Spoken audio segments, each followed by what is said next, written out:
말씀을 가지고 인생의 성공은 어디 있는가? 인생의 성공은 어디 있는가라는 제목으로 하나님 말씀 증거하도록 하겠습니다. 오늘 말씀은 어, 이제 여호람 왕의 비참한 마지막에 대해서 기록을 하고 있습니다. 끝까지 악을 행하고 돌이키지 않는 자는 결코 하나님의 심판을 면할 수 없다는 교훈을 주는 말씀입니다. 어제도 살펴보았지만 여호람은 왕이 되면서 왕권을 강화하기 위해서 자신의 친동생들을 다 죽였을 뿐만 아니라 또 신하 중 몇 명도 숙청을 했던 사실을 우리는 보게 되었습니다. 그리고 오늘 말씀 11절에도 나타나는 것처럼 바알을 섬겨 온 나라가 하나님을 떠나게 하는 영적인 간음도 그가 범하도록 백성들을 부추겼습니다.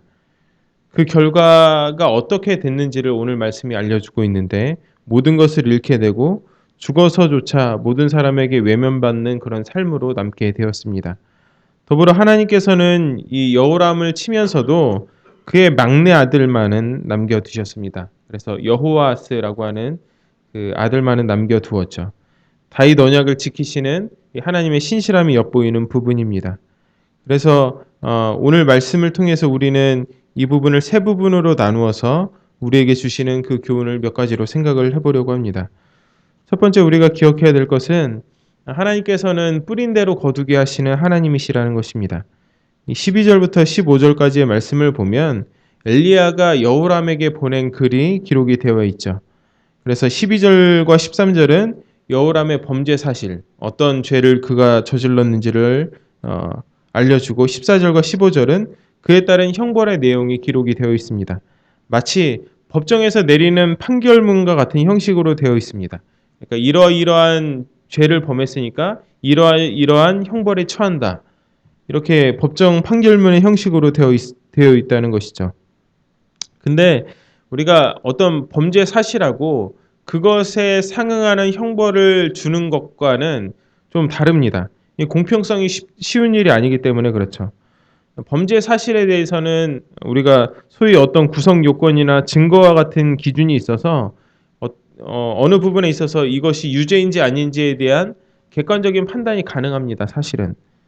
근데 구체적인 형량에 있어서는 판사의 개인적인 판단, 어떤 재량에 따라서 달라지기 때문에 늘 이 형평성, 유죄의 입증 유무보다 더 중요한 이 형량에 대한 형평성에 대해서 사람들이 말이 많곤 합니다.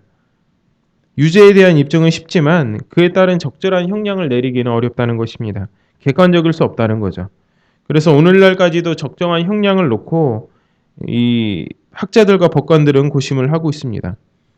그렇다면 하나님께서는 도대체 어떤 기준에 의해서 여호람의 형벌을 정하셨을까요?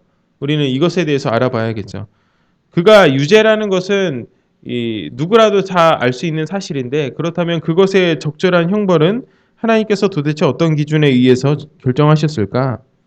아모스 5장 24절에 의하면 하나님은 오직 정의를 물같이 공의를 마르지 않는 강같이 흐르게 할지어다라고 말씀하고 있습니다.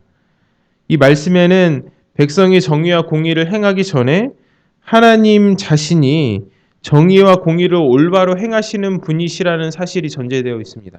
그러니까 하나님이 그런 분이시니까 백성들도 그러한 삶으로 백성들에게 그 통치를 하는 그 모습이 지도자들에게 있어야 된다는 것을 알려주는 것이죠.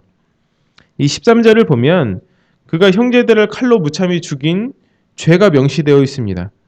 그리고 14절을 보면 하나님께서는 여호람을 향해서 그의 아내와 가족, 재물과 더불어서 그가 다스렸던 백성들까지 재앙으로 치겠다고 말씀하셨습니다. 한마디로 모든 소유를 박탈하시겠다는 거죠. 또 15절을 보면 창자의 병이 들어 결국 창자가 빠져나오게 될 것이라는 이 무서운 심판의 말씀도 하시죠. 마치 이 여호람의 권력의 칼이 형제들의 배를 찔렀던 것처럼 하나님 또한 권능의 칼로 여호람을 찌르셔서 그 창자가 흘러나오게 하겠다는 그 말씀인 것입니다.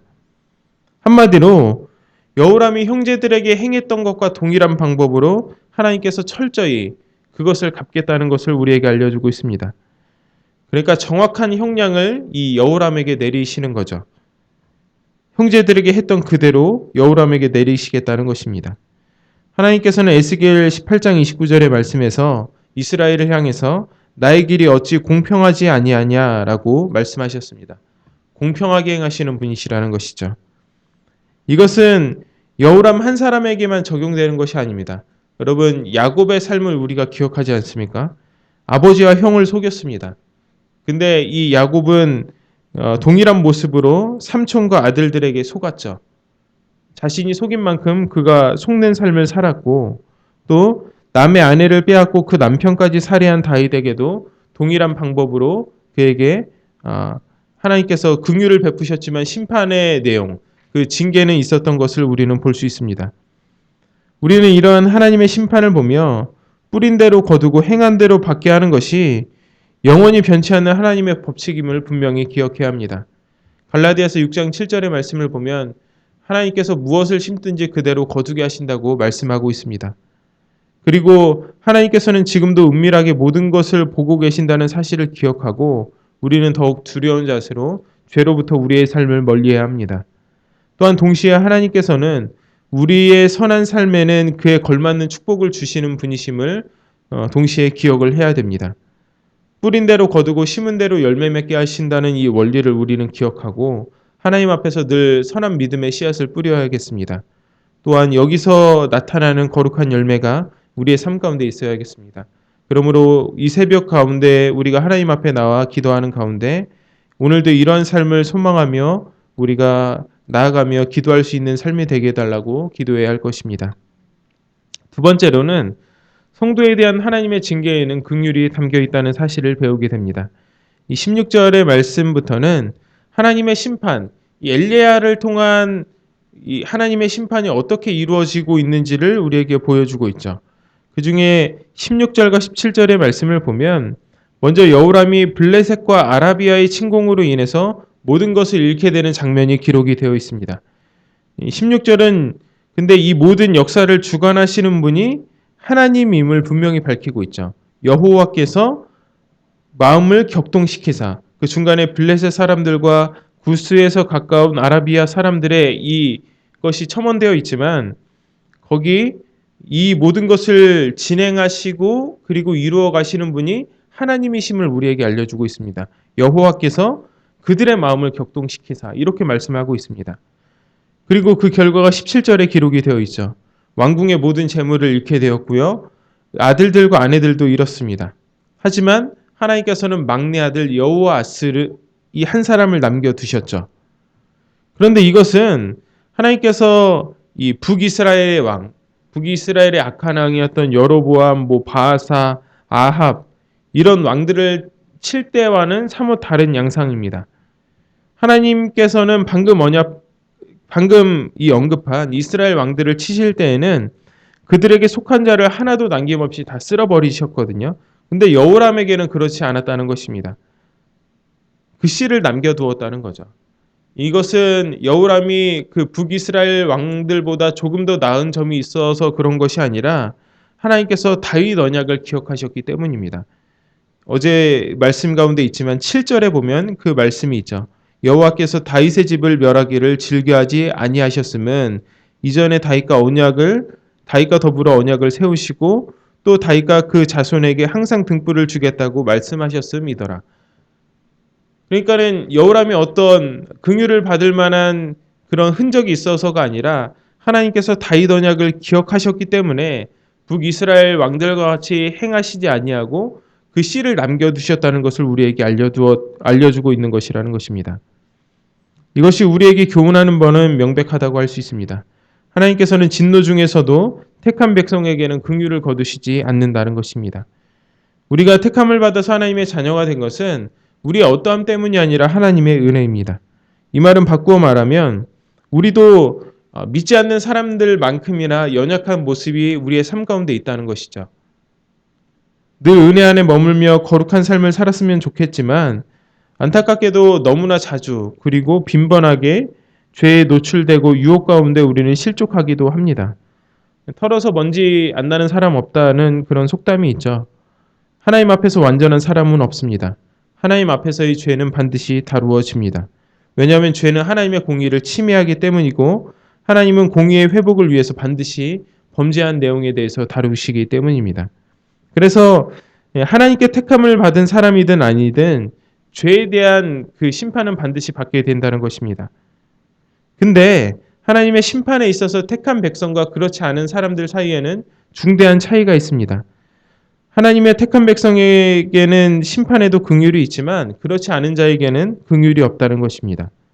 하나님께서는 자기 백성을 심판하실 때 자기 백성이 아닌 자들과는 다른 심판의 모습을 하시는데 그것이 바로 긍휼의 모습이라는 것입니다.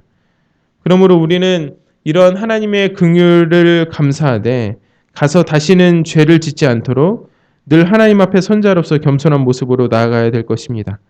오늘도 긍휼 가운데 베푸시는 하나님의 은혜와 늘 부족함으로 있는 나의 삶 가운데 이 간격, 그것을 우리가 분명히 기억하고 인지하시고 오늘도 우리가 그 긍휼을 베푸시는 하나님을 소망하고 그분을 바라보는 그런 귀한 삶을 살아가야겠습니다.